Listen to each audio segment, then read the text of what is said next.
Hello అండి, నమస్తే. Welcome to the spice root Telugu. Spice రూట్లో ఈరోజు మనం ఒక ఎమ్మీ బ్రేక్ఫాస్ట్ చేసుకుందాము. ఈ సంక్రాంతికి మీరు కూడా ఈ కాంబినేషన్లో బ్రేక్ఫాస్ట్ చేసుకోండి. మీ ఇంట్లో వాళ్ళందరూ చాలా ఎంజాయ్ చేస్తూ తింటారు. అదేనండి, నాటుకోడి పులుసు, అందులోకి ఇడ్లీ.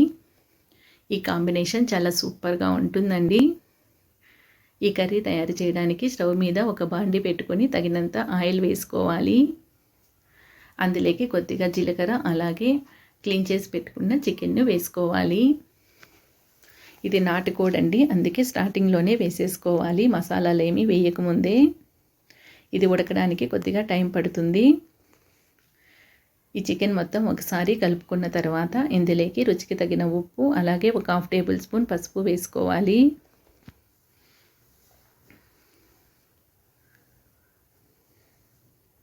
మరొకసారి కూరనంతటిని కలుపుకొని మూత పెట్టుకోవాలండి. మంటను మీడియం ఫ్లేమ్లో పెట్టుకొని ఒక 5 నిమిషాలు అలాగే మగ్గించుకోవాలి. ఇది మగ్గే లోపల మనం మసాలా రెడీ చేసుకుందామండి.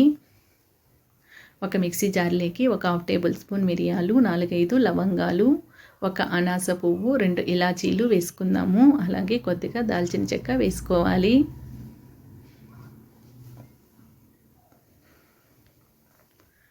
ఒక గుప్పెడు వెల్లుల్లిపాయలు వేసుకోవాలండి. అలాగే కొద్దిగా అల్లం వేసుకోవాలి.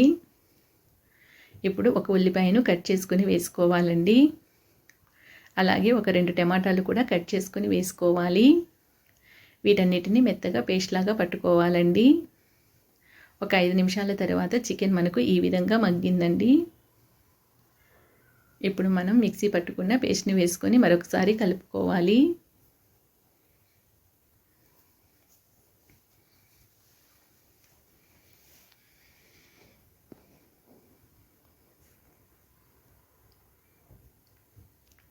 ఈ విధంగా ఒకసారి కలుపుకున్న తర్వాత మళ్ళీ మూత పెట్టుకొని మరొక 5 నిమిషాలు మగ్గించుకోవాలండి.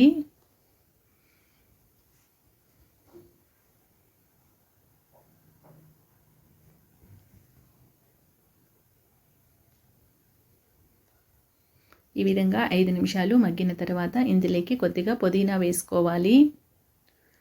పుదీనా వేసుకొని మరొకసారి కలపెట్టుకున్న తర్వాత దీన్ని మరొక 5 నిమిషాలు మూత పెట్టుకొని మగ్గించుకోవాలండి.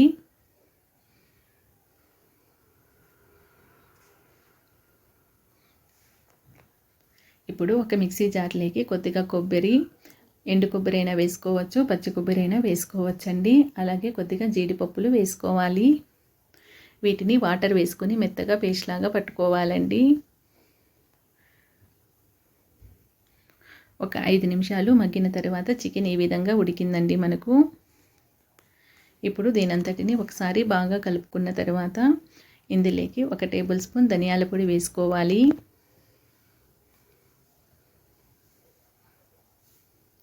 అలాగే మన రుచికి తగిన కారం వేసుకోవాలండి.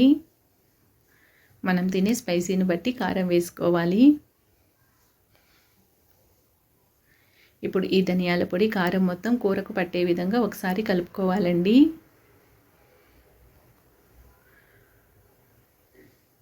ఒక 2 నిమిషాల పాటు కలుపుకుంటూ ఫ్రై చేసుకోవాలండి. ఈ విధంగా కలుపుకున్న తర్వాత మనం మిక్సీ పట్టుకున్న పేస్ట్ని వేసుకోవాలి. ఈ పేస్ట్ కూడా ఒకసారి కూరకు పట్టే విధంగా కలుపుకోవాలి. ఇప్పుడు ఇందులోకి వాటర్ వేసుకోవాలండి.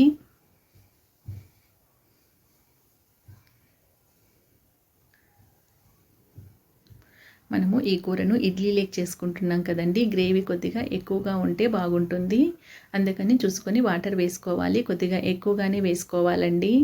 అలాగే నాటుకోడి ఉడకడానికి కూడా కొద్దిగా టైం పడుతుంది కదా, ఒక 2 గ్లాసుల వాటర్ వేసుకోవాలండి.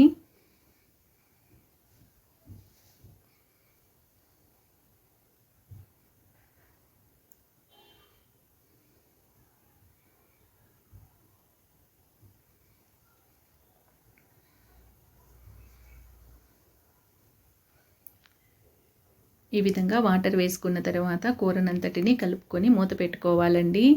మూత పెట్టుకొని ఒక 10 నుంచి 15 నిమిషాల పాటు ఉడికించుకోవాలి. మంటను మీడియం ఫ్లేమ్లో పెట్టుకొని ఉడికించుకోవాలండి. ఇది ఉడికే లోపల మనం ఇడ్లీ కూడా రెడీ చేసుకుందాము.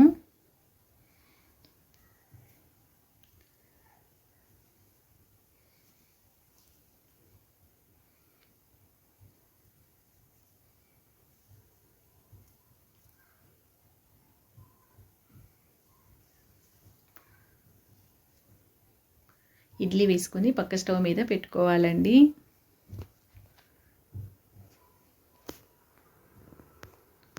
ఒక 10 నిమిషాల తర్వాత కూర మనకు ఈ విధంగా ఉడికిందండి. ఇంక దీనిపైన మనం మూత పెట్టకూడదండి, అలాగే ఉడికించుకోవాలి. మంటను మీడియం ఫ్లేమ్లోనే పెట్టుకోవాలండి. మూత తీసేసిన తర్వాత మరొక 5 నిమిషాలు ఈ విధంగానే మగ్గించుకోవాలి. ఆయిల్ అంతా బయటికి వస్తుందండి, అప్పటి వరకు మగ్గించుకోవాలి.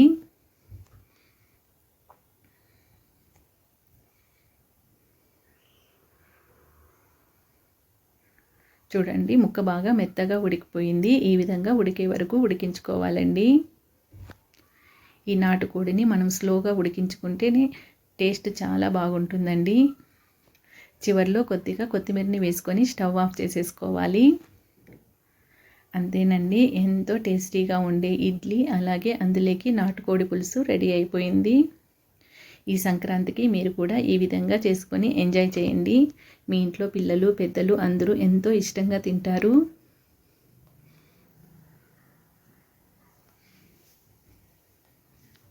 ఈ వీడియో గనక మీకు నచ్చినట్లయితే లైక్ చేయండి, మీ ఫ్రెండ్స్ అండ్ రిలేటివ్స్కి షేర్ చేయండి. అలాగే ద స్పైస్ రూట్ తెలుగు ఛానల్ని సబ్స్క్రైబ్ చేసుకోండి. Thank you.